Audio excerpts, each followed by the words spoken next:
She was singing Joy to the World. Right. My brother was kind Okay, we will go ahead and get started with our third and final superintendent candidate.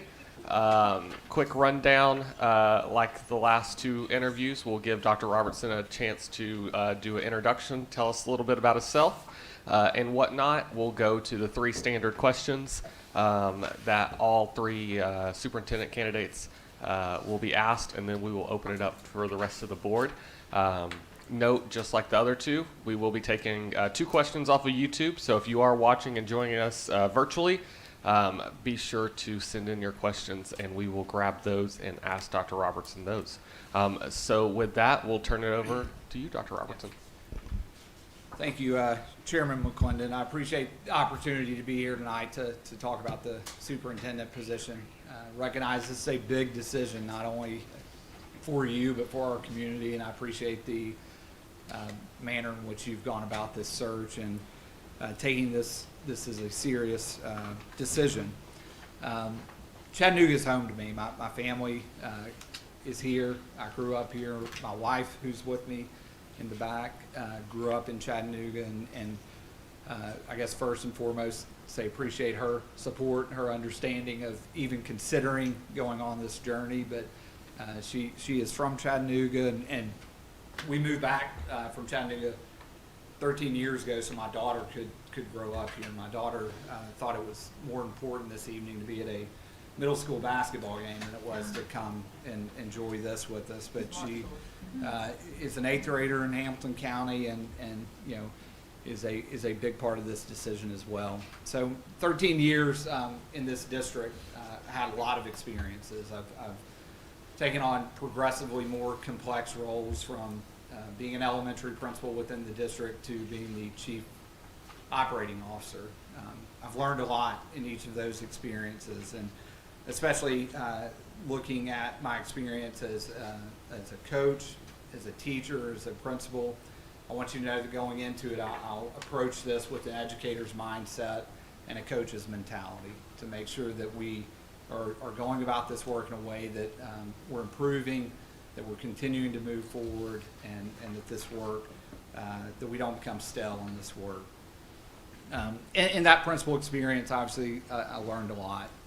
Brown Middle School and Red Bank High School were two most recent experiences, and both of those are extremely diverse schools. And in each of those settings, we were able to move that work forward by putting together a team that understood what was important and focusing on the right work, but also at the same time making sure that students understood that we cared about them and that we got the culture right. Red Bank High School was able to move from a school improvement grant to a level 5 by the time we were done there, and put structures in place that probably one of the most proud moments of being at Red Bank is structures that are in place to this day, even 5 years later.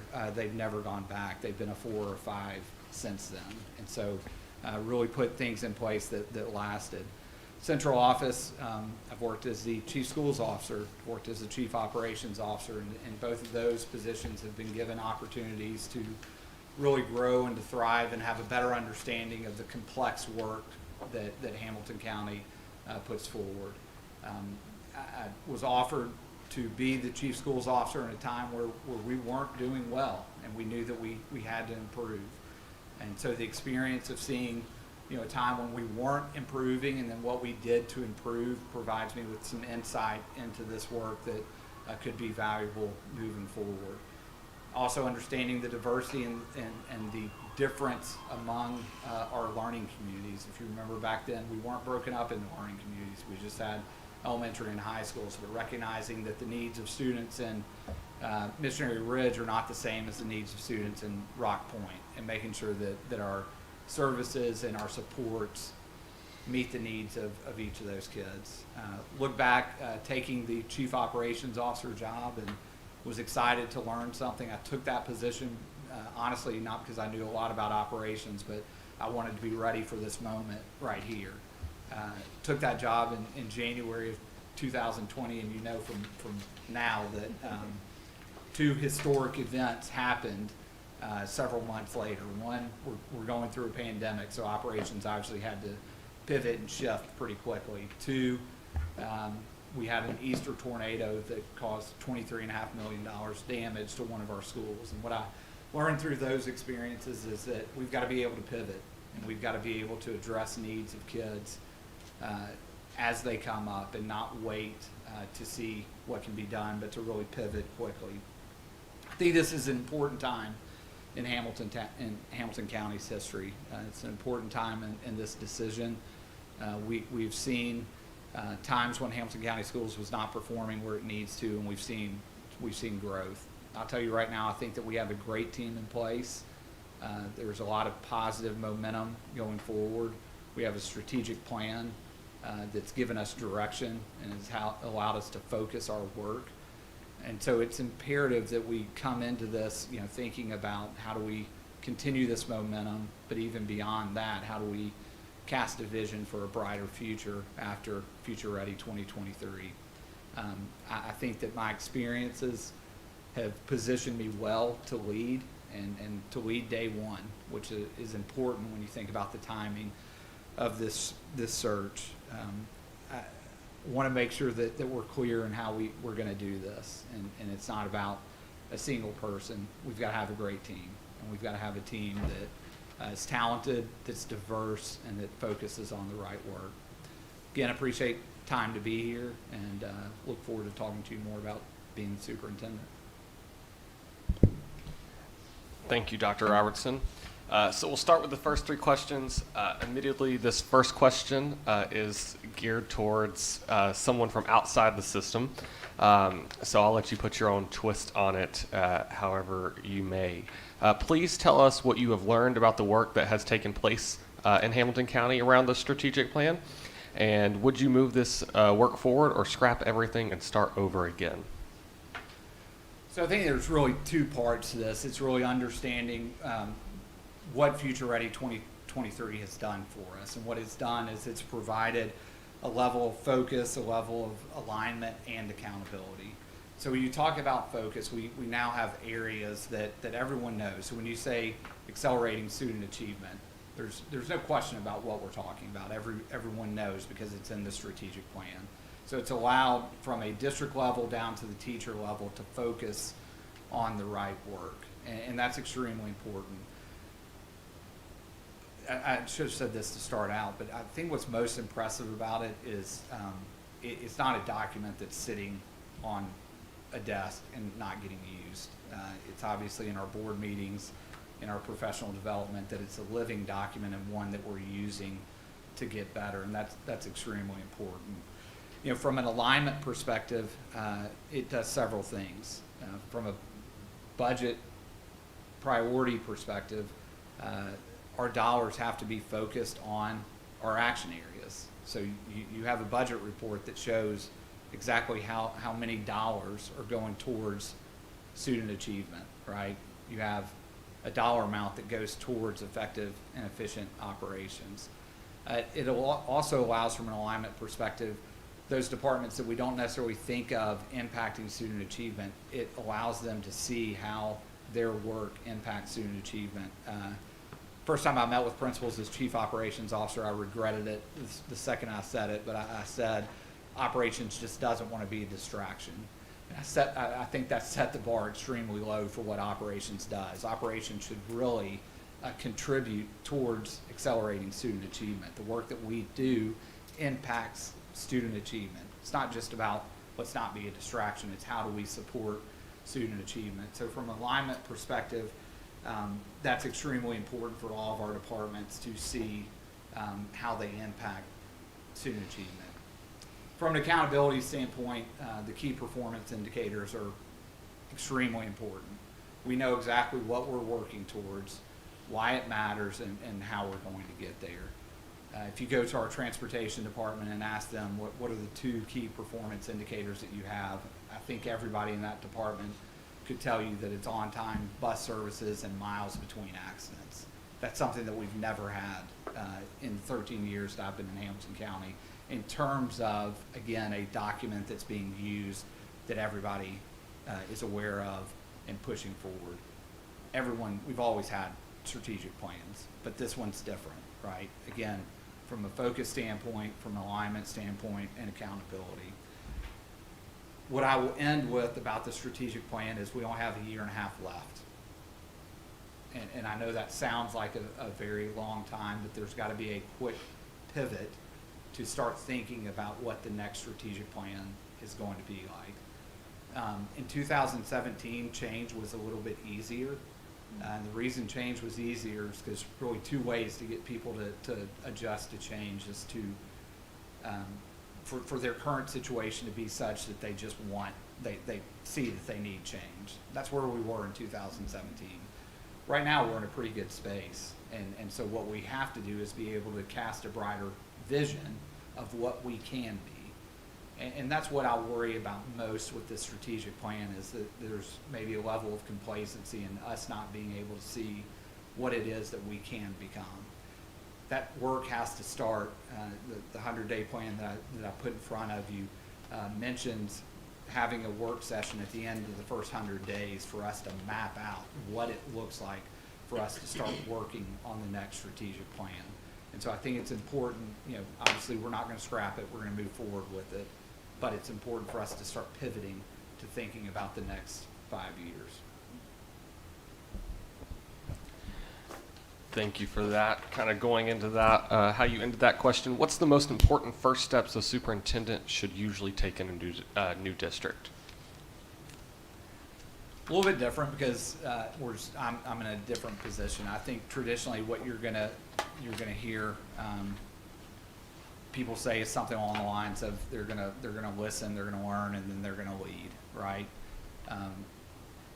What I don't want to miss is an opportunity to do those two things, listening and learning.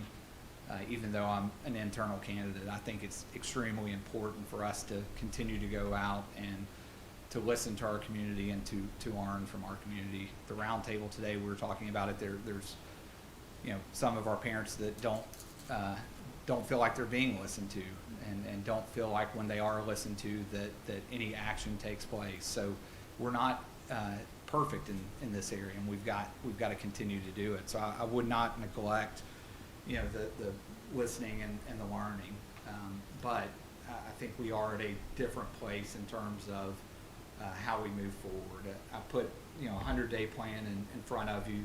It's not comprehensive, but I wanted you to see some of the thoughts that I have that I think are important in this transition and as we move forward. I'll take a little bit different twist to this and say, like, what are my worries, right? I mean, because there are some worries. One of the biggest worries that I have is second semester is extremely important in terms of instructional shifts, in terms of instructional moves. And if we want to continue to see progress, we're going to have to quickly refocus as a leadership team, as a board, and as a district to make sure that those student outcomes move forward. Again, I'm not going to go over the entire plan, but I think two important things is the student outcomes that I'm worried about, and making sure that we have a smooth transition. And what I've committed to in that 100-day plan is putting together a transition team that will help move us through this 100 days and to make sure that we're staying on track and to make sure that we're being transparent in that process. So, thank you. Thank you. Last question out of these. What do you believe would be the biggest obstacle for you in the school system or this role?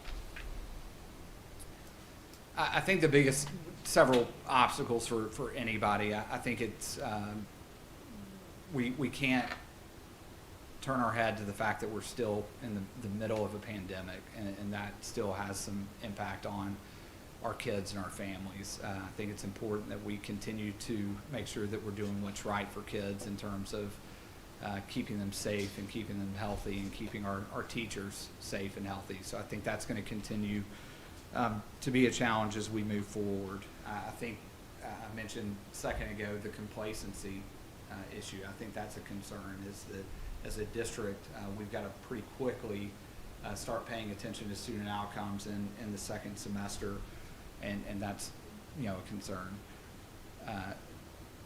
I think a concern, it's maybe one that many of you have, is what my role has been in this district. you know, my role in this district as the chief schools officer and the chief operations officer at times is behind the scenes, and it's doing difficult work that you know, you may not know about. And so it is a challenge for me going to be being seen as someone that's working behind the scenes, but someone that can lead this district. And I think that's important for us to get in front of that and to make sure that we're putting a leadership posture out there, and one that's going to move this district forward quickly.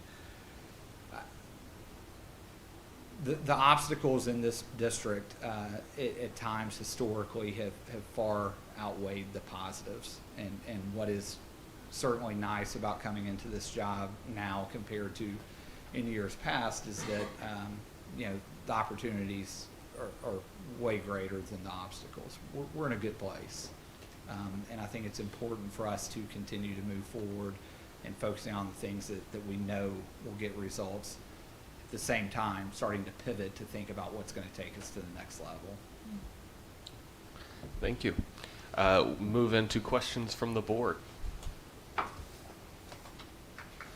Ms. Robinson. So many, I have to choose which one. So you've done a lot of work on our deferred maintenance and facilities plan and really like the uncovering of our, I'd say, one of our biggest pain points. What are the bold ideas that you have to solve our $1 billion maintenance and real estate problem? Yeah, our facilities situation is bordering on crisis, I would argue. You know, that we've got 7.5 million square feet of space, and it's averaging, you know, over 40 years now. We kept saying 40 years. It's over 40 years now, and so that challenge is continuing to get bigger. So from a 30,000 foot level, I think it's important for us to cast a vision of what we expect for kids. Like, what is it okay for our kids to be in some of the buildings, or what do we expect in terms of building space for our students? And if that doesn't align with what we're currently seeing, then some actions have to be taken. I'll be honest with you, even if we had $1 billion today, I don't think that's the only thing that we're dealing with in terms of our facilities plan. We're operating over 75 facilities for a population that's been pretty consistently right at 44,000 kids. This has come up in a number of reports. It came up 4 or 5 years ago in the mayor's report. It came up in previous facilities plans. It came up in this one. At some point, we've got to start having a conversation about where does it make sense to operate schools and where does it not make sense. And that's a tough conversation. We need to hear the community's voice in that, and we need to make sure that we listen and that we make decisions that are right for kids. But ultimately, with our facilities, we've got to make some tough decisions. I think there's some ways that we can think innovatively and making sure that we're using taxpayer dollars, you know, in an efficient manner. I think CSLA is a great example of that, of trying to utilize an existing building that we can add on to and that we can renovate. I don't think that we shy away from looking at things that we have in the past 2 years. I'll bring up the Sears building at Northgate. I still think that's a good idea if we can find the right space for the right dollar to renovate at a cheaper price. So I think we've got to be willing to look at this differently than just saying we're going to go build a 150,000 square foot elementary school and it's going to cost us X number of dollars. How do we look at this in a way that we can use existing facilities, that we can be creative with some other spaces that aren't being used? And there's some opportunities that will come up in the next year or two, I think, just with office spaces. You know, a lot of people are working from home now. You don't need those massive office spaces. So is there a way for us to think differently in terms of how we acquire schools and what a school actually is? This issue is is gigantic, and it's going to take not just this board, not just a superintendent.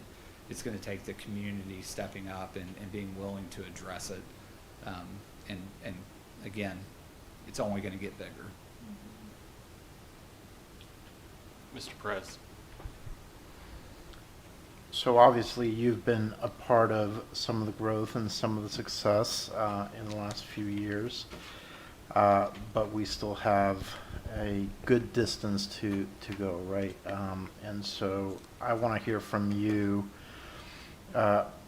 in addition to what we're doing currently to close the achievement gap that we have in some of our schools, what new strategies, what continued strategies just need to be pressed, and what would you do either differently, or if you would do anything differently in that regard?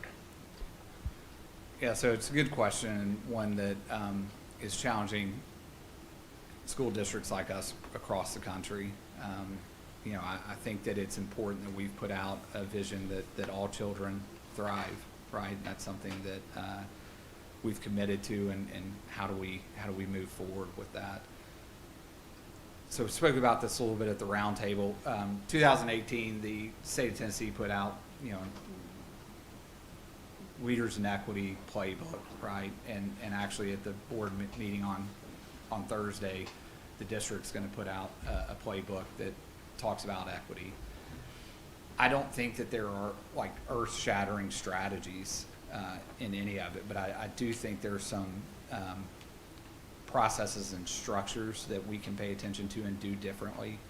An example that I used earlier is when you look at the Tennessee State playbook, the Leaders in Equity, it talks about 4 responsibilities, regardless of what strategy you're talking about. What is the school's responsibility?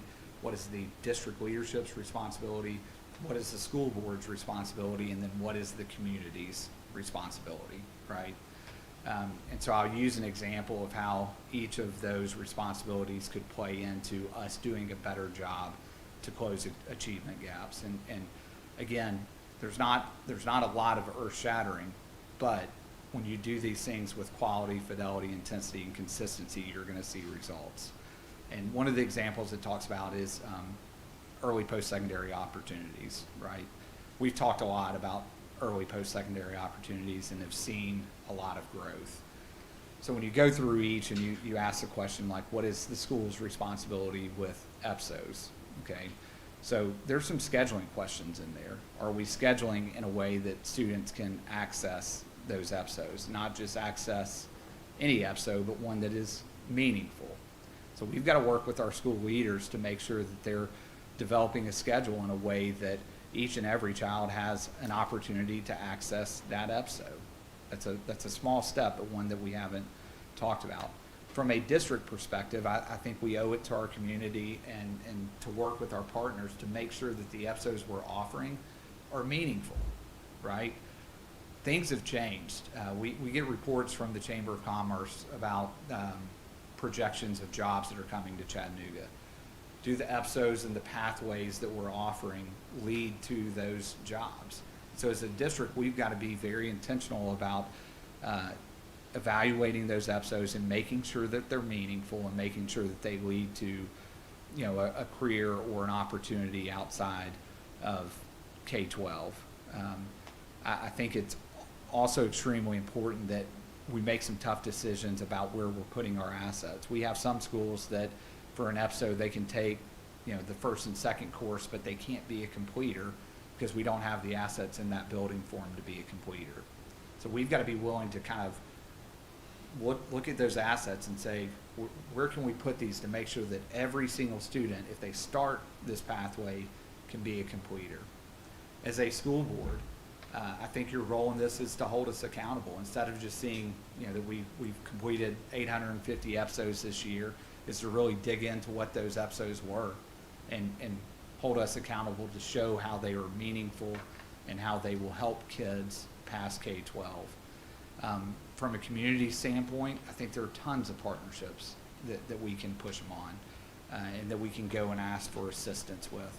was at Hickson High School today, and there's a senior there in their health sciences, and I know we've talked about this program a lot, but every time I go there, I'm like, wow, it's pretty incredible. And she can go work at Memorial Hospital now and at times make $30 to $35 an hour. And she's basically a nursing assistant. Her pathway could go multiple different areas, right? I mean, she could immediately go to work and do her LPN later. She could go to school, do that immediately, but there's a pathway there, and there's a partner with Memorial that is invested in that program. And so the community's responsibility is, when we have those, is to help us find placements and opportunities for kids. There are a number of different other strategies, but again, they're not earth-shaking. But when you put the school's responsibility, the district's responsibility, the board's responsibility, and the community's responsibility, I think that's where you start to see traction. Mr. Wingate.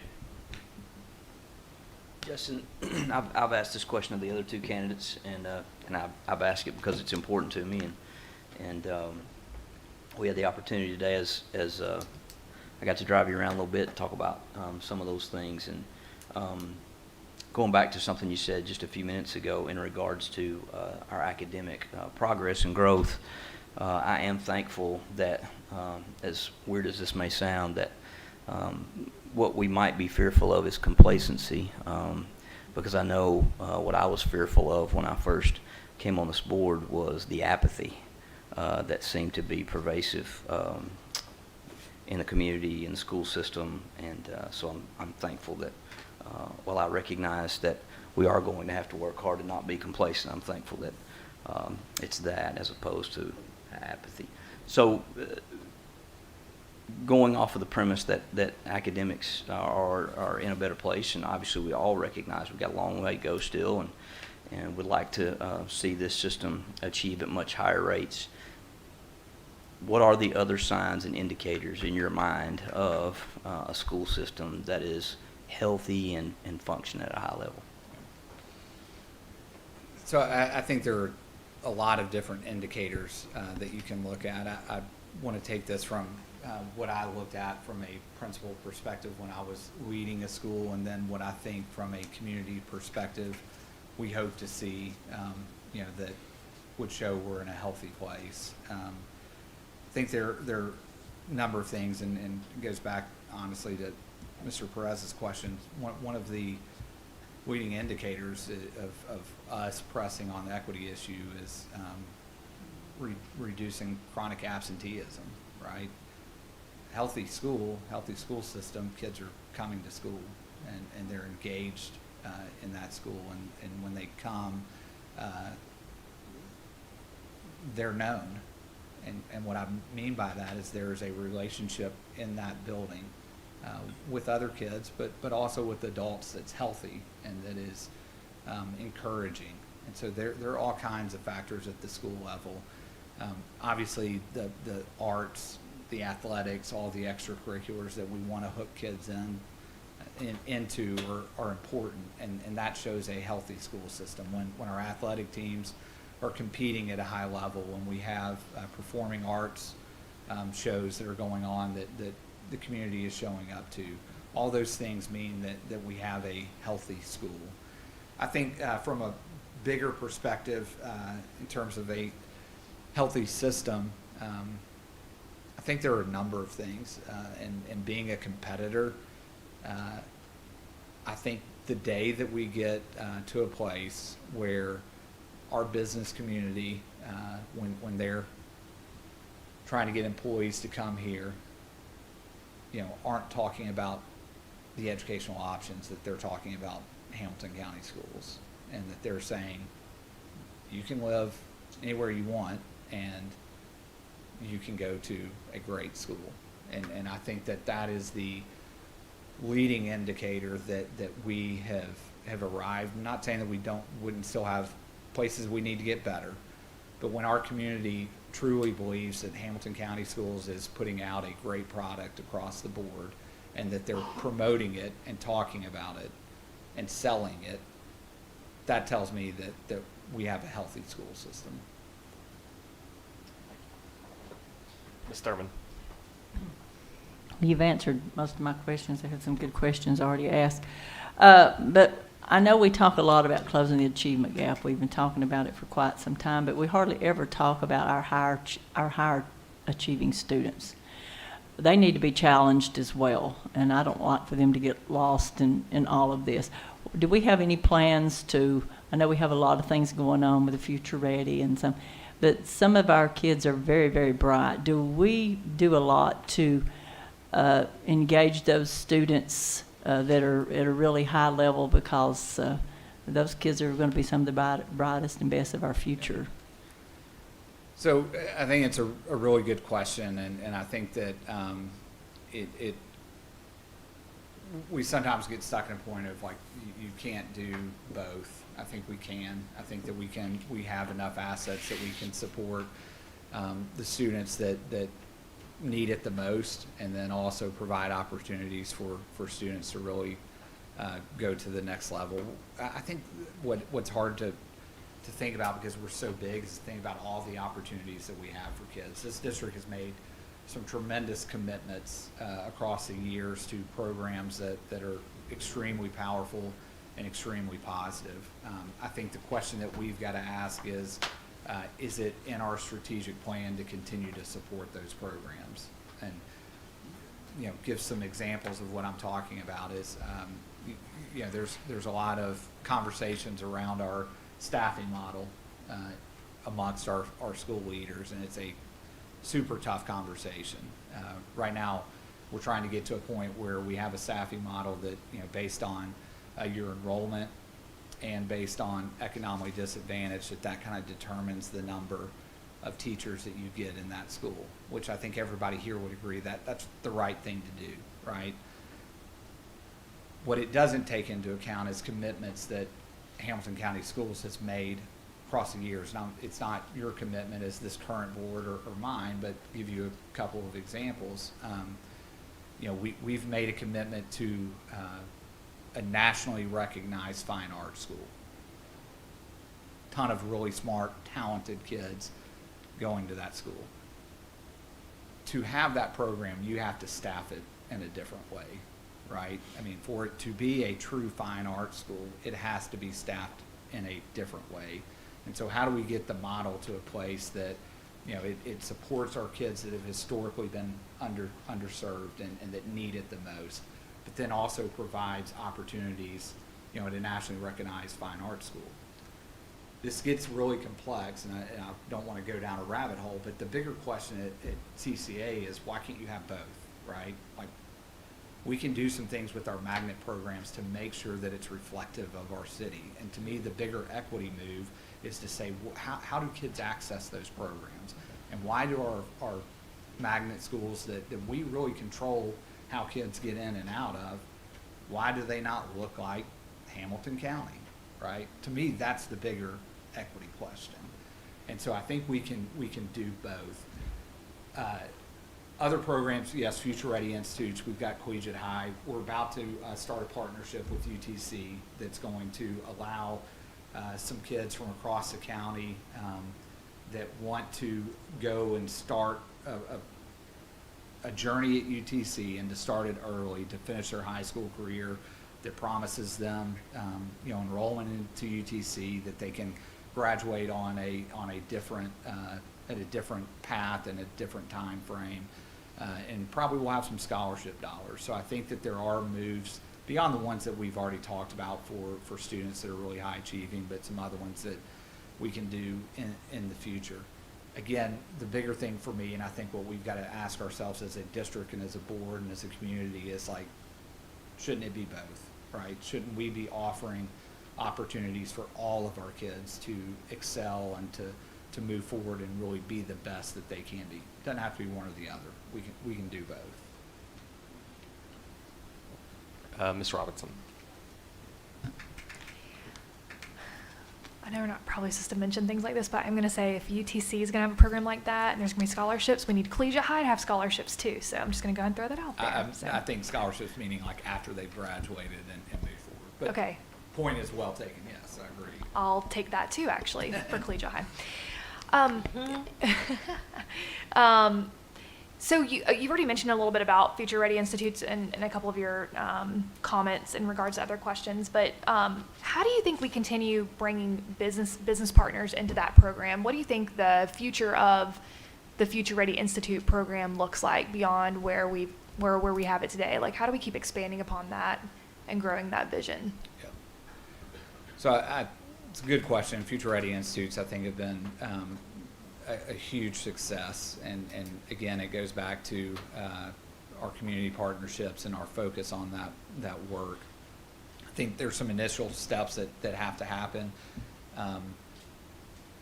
We are at a point where we either have to re-up some of the investments that those groups have made and those businesses have made, or we've got to start looking for different groups. And my perception is that some of those businesses and some of those companies are waiting to make sure that there's a leader in place that's going to support Future Ready Institutes. I think those have been a huge success, and that we need to move forward with them, and we need to expand them. I think what we've learned over the past 3 years is that we have guardrails in place, and Blake Freeman and his team did an incredible job of putting those guardrails in place at the beginning. I think we're going to have to go back and make sure that those guardrails are still in place and being followed. And what I mean by that is, really when you're scheduling kids, that they should be cohorted. Like, that group of Future Ready students should be going through together. Are we still doing that work?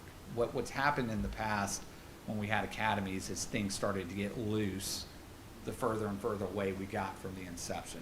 So I think it's a really good opportunity right now to do almost like a checkup to make sure they're still operating the way that they should.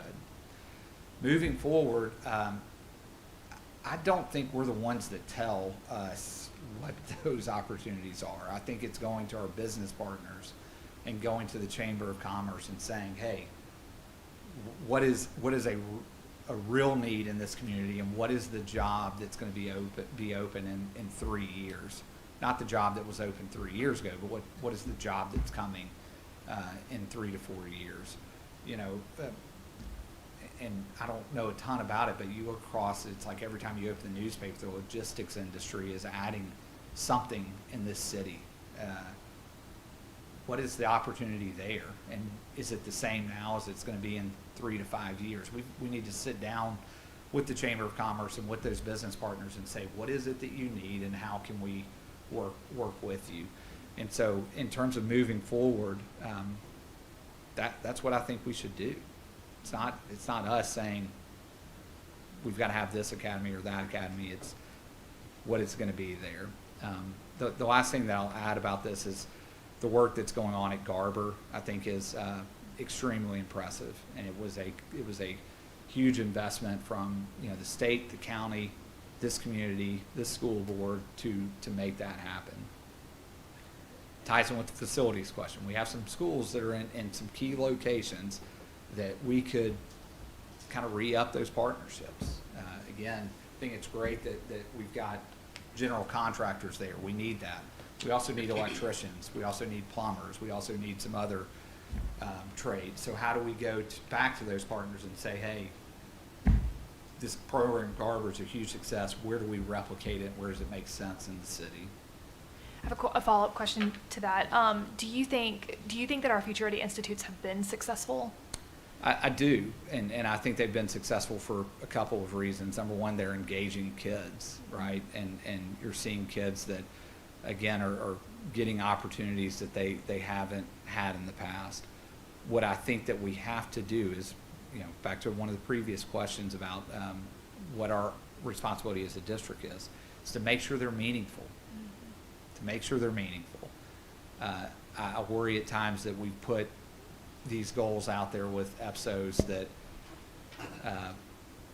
we're reaching for the goal instead of making sure that students are learning and making sure that they're in a meaningful pathway. And I think that's, kind of the checkpoint that we've got to have. Ms. Hill. Thank you, Chair. Justin, I have a migraine tonight, so please forgive the sour Apologize. look on my face. I'm not feeling sour about this. I just don't feel good. you and I talked about this a little bit when we spoke one-on-one, but I'd like you to elaborate. There's a perceived competitive advantage that you have in this search. Colleagues that have brought it to the forefront of the conversation that you have a history in this district. Help me understand why that makes you the best candidate for the job and how it is going to allow you to accelerate achievement and facilitate a healthy school system. So,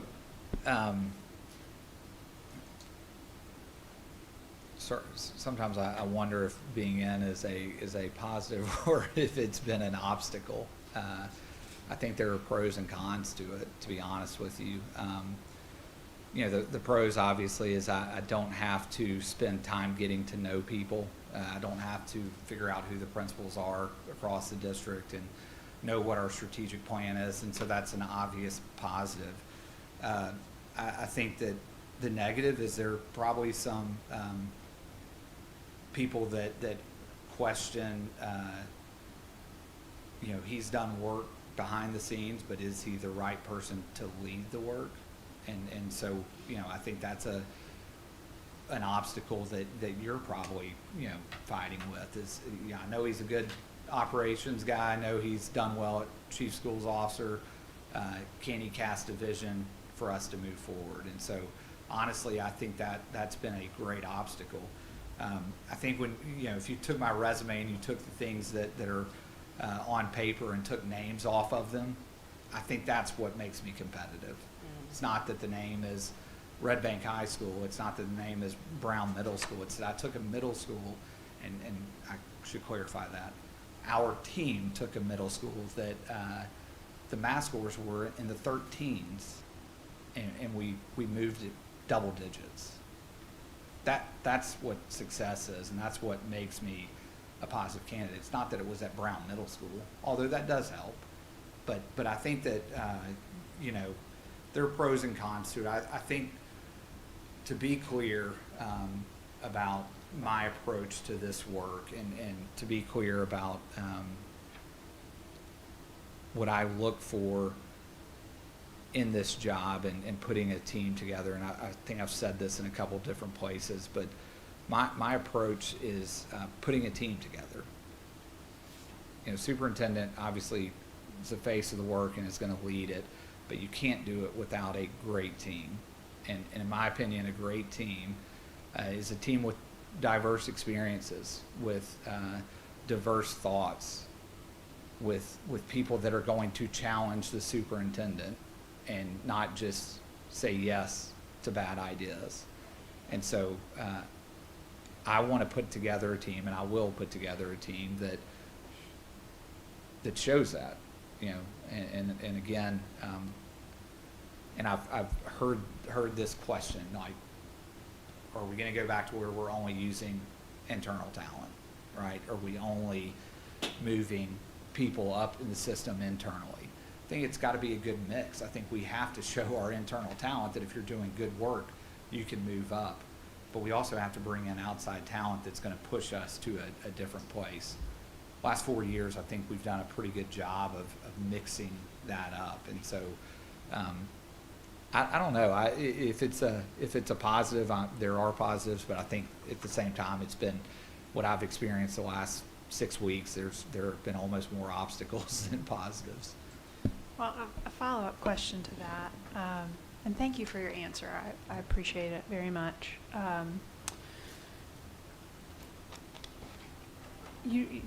None of us have control over everything, right? But you brought up something talking about creating a team that is diverse. Mm-hmm. And you have had a great deal of support from the community, including significant support from people in our community who are skeptical at best and vocally opposed, adamantly opposed at worst, to things that are integral to our strategic plan. Things like equity, race, diversity, social emotional supports, whole child supports. You can't control that, who is vocally supportive of you or not.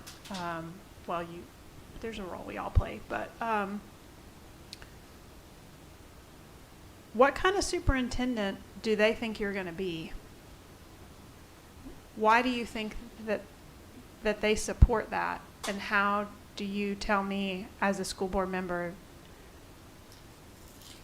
that you're going to be the kind of superintendent I need you to be to get this work moving forward?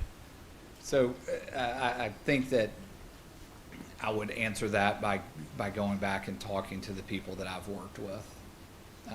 You know, there are people that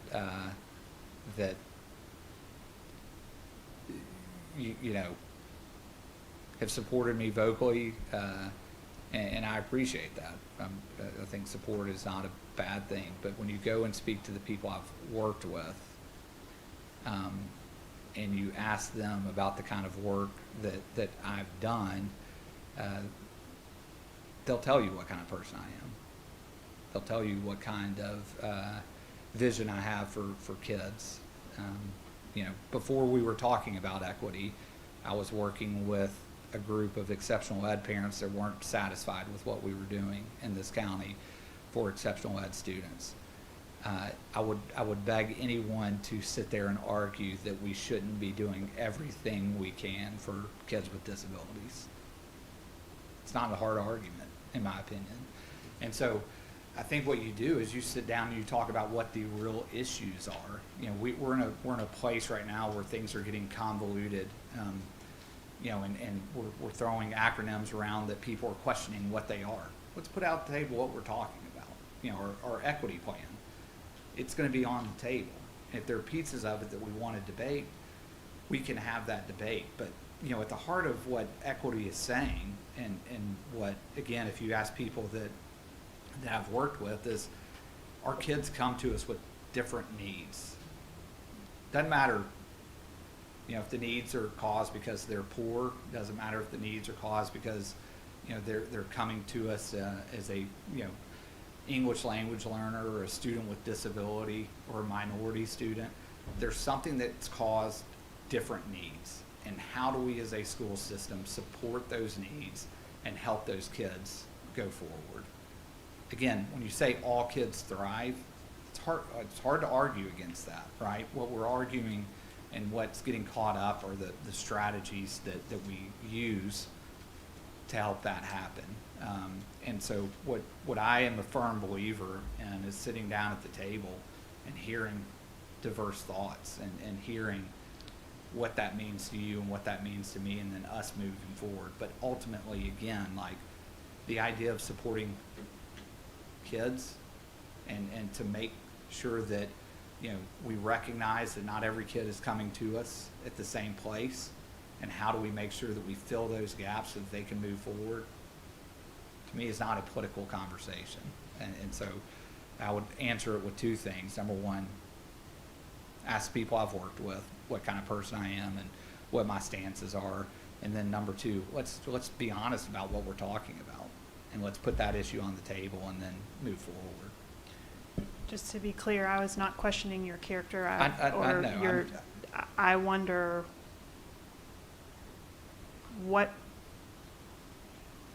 why you cause people to feel content I think when they might be diametrically opposed to our strategic plan. Help me. That's what I'm trying to figure out, and maybe that's a competitive advantage. I don't know the way you're asking.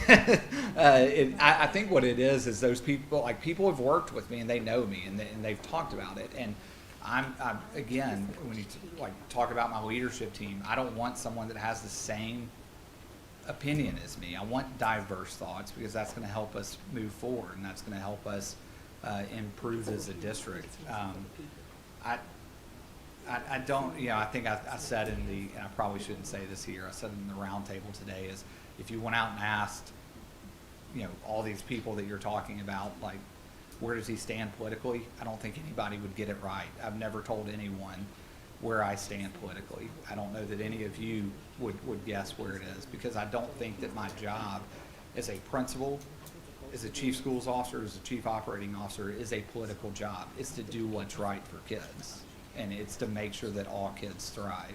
If I make people feel comfortable, I see that as a positive because then we can have a real conversation about how we move forward. Okay, thank you. I'll take my turn now. I have me on the paper before you. Oh, okay. Yeah, I have. I don't have a light. I don't have a light. Well, you need to get a light. I don't have a light. Well, then I know to tell Is it you. true he doesn't have a I don't have a light, so I just have to put Well, you my. should have borrowed a I light. won't be your light. Joe's light. I ain't So- know you had no light. A lot of talk around the school system revolves around one statistic that we hear over and over and over again: third grade reading level. And we can debate third grade reading level. Is it, what does it mean? How is it measured and whatnot? But it is the statistic that gets thrown out everywhere, and people use it. So, as superintendent, what would be your strategies, or how would you start moving that forward to meet our goals that we've set forth in our Future Ready plan, and to even exceed those goals as we move forward? Can we have the debate about what it means before we talk? Your answer. So I think third grade reading is always been the conversation point. It's always been the number one indicator of what we're doing as a district.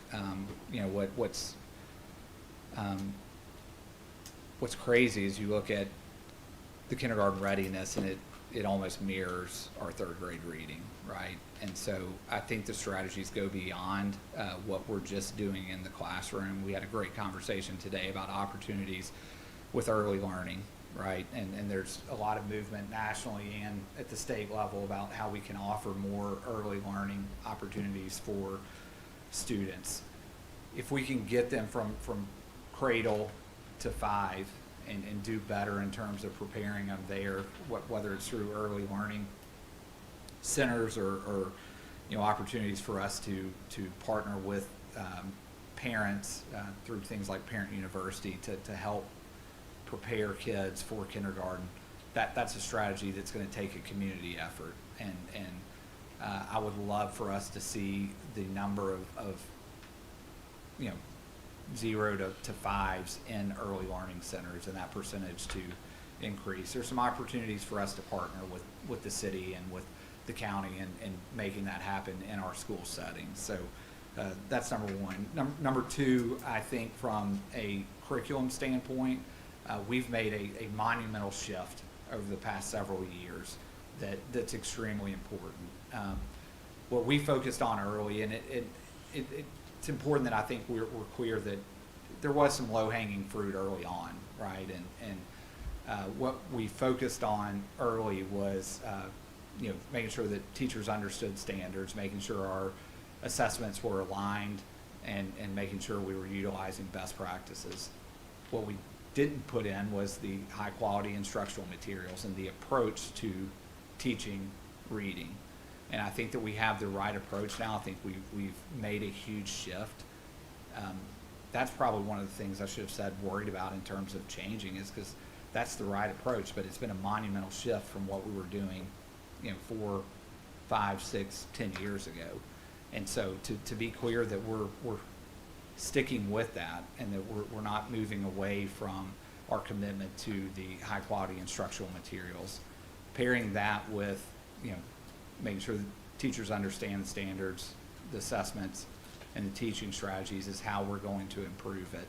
I do think, though, it's important, and again, for us to communicate this clearly, that those scores don't mean that kids can't read, right? It means that they're not meeting standards and doing some other things in the whole RLA conversation. You know, if you go to the other end, it's like asking, does a kid that doesn't make a 19 on the ACT in English, does that mean they can't be successful in college? Because essentially that's what 19 to be, you know, predict you to be successful. That's what you've got to make. And so I think it's important that we're clear about what that number means. But if you ask me, like, the two biggest strategies, it's the early learning. What can we do from birth to 5 to help kids get ready? And then from when we get them in kindergarten through 3rd, really digging into the changes that we've made in instruction and around our instructional materials, and making sure that that's implemented with quality, fidelity, intensity, and consistency. Thank you. Ms. Jones? So Justin, you've been around for the journey through the partnership, the iZone, the partnership network. Well, iZone to OpZone to partnership network. We've had a couple of name changes there. And you know, they didn't like that name, Tiffany. That's why we changed it to partnership. Or Midtown, really. But now we have we recently found out we'll have a new pilot coming down the pipeline. Seems like the state of Tennessee just likes to grow pilots like we grow tomatoes in the summer, right? And so with that being said, the 5 schools that are currently in the partnership network in that pilot, one of them having come out, the 4 we're pretty sure are about to come out, coming up. What innovative ways would you advocate for using to improve those schools that still might be on the cusp or still in the priority status, and sustain the schools that have improved enough to come out or have come out, in efforts to prevent them from sliding back, so we don't have to keep being the garden for the state? So one of the concerns that I would have is what you said at the end, is the sliding back piece, and how do we help make sure that the things that we have been doing are sustainable. We know that having a great leader in those schools is important. We know that having great teachers in front of kids is the most important. This board made a commitment to differentiated pay for all of those schools, and that's, I think, a promising strategy to make sure that it's sustainable work, and that we're recognizing that you know, that work's a little bit harder, right? And so to keep teachers there, we need to have teachers that are stable and that are staying there and aren't turning over by 60-70% every single year. And that's a strategy that we need to pay attention to and to see if it works. What we've got to do with that is make sure it's sustainable, right? To make sure that that dollar amount can get in our general purpose budget, and so that we can continue to do it. That's a strategy, I think, in terms of looking at one of our action items of great teachers, great leaders. And that's something that, again, we need to pay attention to and look to see if we can sustain, or how we sustain that. I would maybe change some wording in your question. I don't know that what has been done has been necessarily innovative. I think they've doubled down and put some structures and processes in place so that they can really move that foundational work forward. You know, and a lot of that work, you know, been led by Sonia Stewart's done a great job in Midtown over the last year and a half, and you talk to her about what's made a difference. There's a slight change to what they're doing from other learning communities, and one of those is that when they go and do a walkthrough, you know, they're gathering data as they're doing it. It's real time, and at the end of it, they have a meeting, and they talk about what they saw. They talk about some recommendations that they might have for the school, And then at the end of it, the leader chooses one recommendation that they're going to focus on until the next walkthrough. And to me, that level of focus and those structures and processes that they've put in place is what is moving that work forward. And so the question becomes, how do we sustain those types of strategies to continue to make progress? And I think we've got that in place. In terms of the new partnership, I think there's some concerns about that. I think we all should be concerned about it. Again, just from a basic question of, does that remove focus away from Orchard Knott Middle to be doing something different than what they've been doing? That should be a concern. The benefit of it, and I think to Dr. Town's credit and leading that, is she got us some support for Howard, which when the state came, what we were pushing for was we weren't saying no to the partnership. We were saying Howard needs the support. Like, everyone sees it, everyone knows it, we shouldn't hide from it. Howard is the school right now that needs the most support. Put the money there. And the conversation, as we know, went kind of all over the place. But I don't think we turn away from partnerships. I think that we make sure those partnerships are focused and they're aligned with the work that we're doing, and that it's in the schools that we know need it. Partnerships needed there. It was needed at Howard. So that's my thought moving forward with it. Is we've still got some details to work out. We need to make sure that it keeps Orchard Knott Middle School focused on what's been successful, and doesn't distract them, and that Howard gets the support that it needs. Okay, thank you. Mr. Prest. So I don't want to make the assumption, because we do see you on a monthly basis, probably won't have any other questions.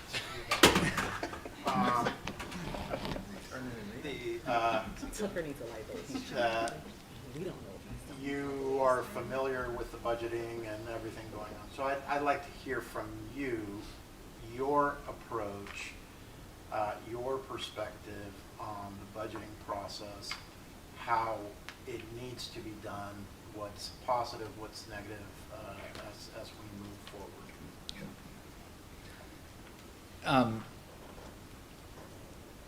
So what I would start out, and I think I said this earlier at the round table, is what I would start out with is, I think the budget is a document of our priorities. Like, if you want to know what we prioritize, go look at the budget.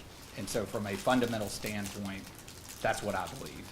The budget should document our priorities.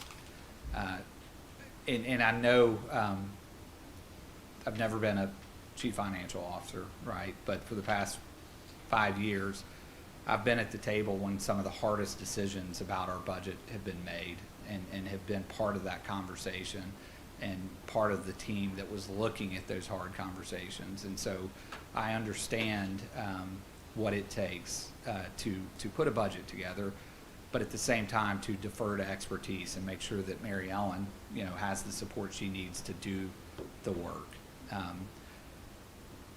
We talk about priority-based budgeting a lot, or we have talked about it a lot the last 3 years. I think that's the approach that we continue to take. And there are several reasons in priority-based budgeting that I think that we have to stick with that. We're projecting out 3 years. So we're trying to anticipate, if there's a cliff coming, if there's more revenue coming, what we can support, what we can't.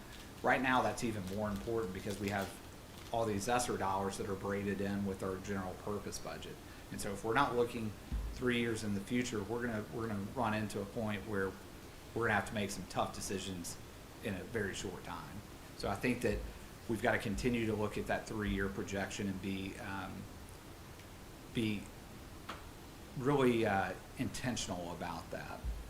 I also think from a priority-based budgeting standpoint, it goes back to our strategic plan, and are we putting dollars into our focus areas, and can we show where each dollar is really hitting one of our strategies to make sure that it's effective. On the back end of it, what priority-based budgeting makes you do is look at the return on investment to see if what we're doing has been successful. And if it hasn't, make some really tough decisions. I know in the past there's been a lot of talk about zero-based budgeting, and we've talked about that in the last few years about why priority-based budgeting is a better route for a school board. At the end of the 3 years and at the end of the period of looking at returns on investment, there's going to be a time where we've got to make some hard decisions. And if things aren't working, stop spending dollars on things that aren't working and start investing our dollars in the things that we have evidence that work. And so from a just big picture standpoint, I think it's important to know that I have been a part of those conversations, that my belief in budgeting is that, you know, it's a document about our priorities and that it should align to the strategic plan, and that we've got to make some hard decisions at the end of the day. Ms. Thurman. I think you just answered most of my questions, because I was going to ask about the ESSER money and the budget as well. Also, but there's going to be a new mayor, and that's another thing when you talk about the building and all that kind of stuff. So you are, and I was glad to hear you say that you were going to look at some of the programs that weren't working, maybe we could cut out, because when it comes to the end of the ESSER money, you and this board, we're the ones who are going to have to face the music with all of these things that we've been funding that we're not going to be able to fund. It's just going to be impossible.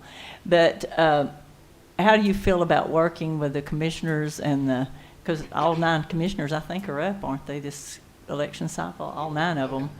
And then there'll be 11. And then the new mayor. Some of our superintendents have not liked the political part, but like it or not, is part of the process.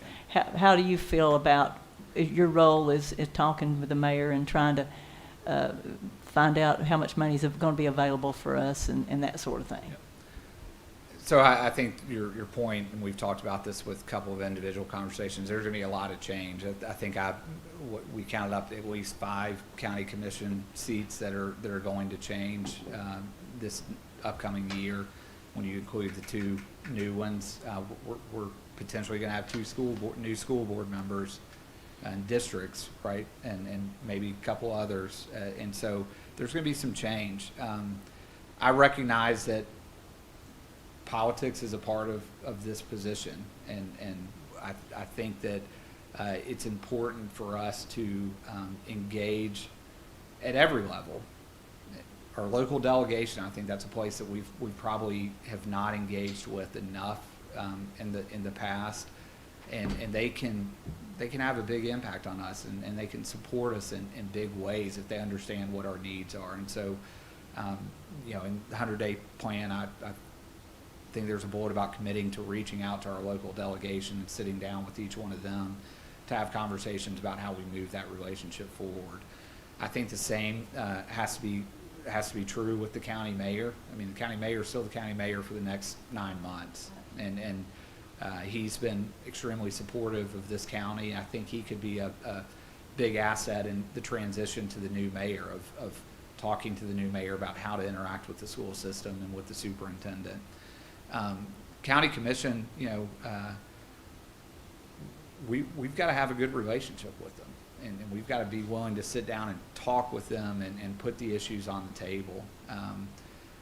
I'll say this, I think that if we can improve that relationship, we can go have conversations with more of them about how to move the work forward. It's a priority. This district's a priority. I mean, you've heard them say it, and I think there's got to be times where we go have conversations and we hold them accountable. I told someone earlier, I kind of used to get a kick out of trying to de-escalate people, like when that really angry parent would come into the office and trying to work through a problem with them and de-escalate them. And in some ways, that's kind of like politics, right? You got to go in and have some hard conversations and bring someone that completely doesn't see your side of it, at least to a point where you can have a positive conversation.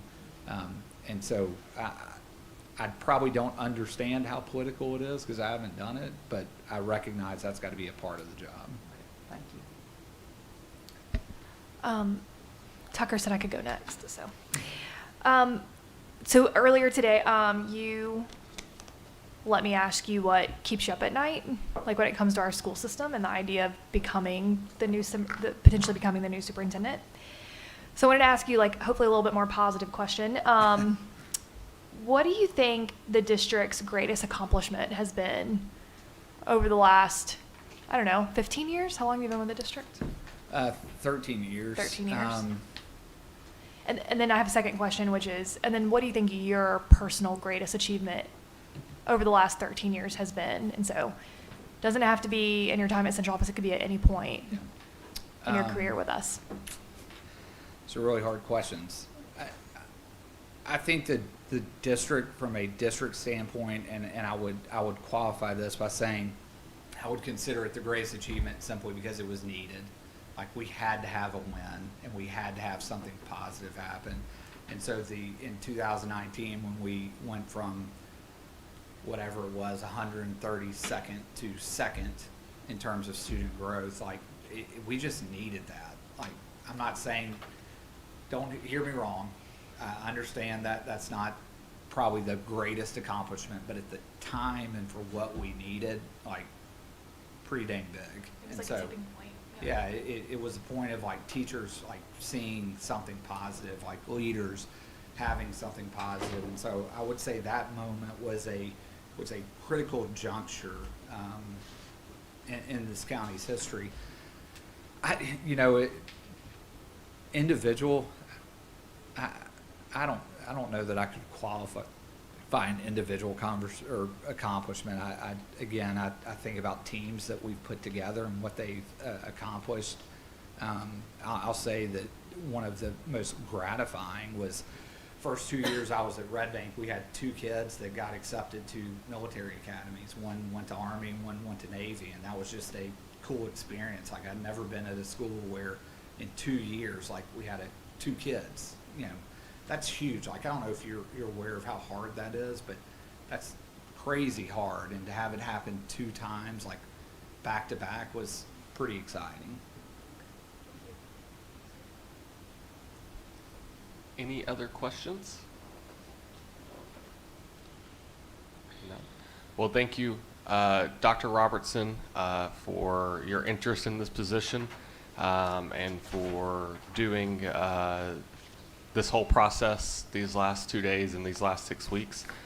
We greatly appreciate it. For the public, we will have our normal school board meeting on Thursday at 5:30, and we will be selecting our next superintendent. There was none. Yeah. There was no YouTube questions. And so we'll be making our selection for superintendent this Thursday at 5:30. With that, we'll adjourn.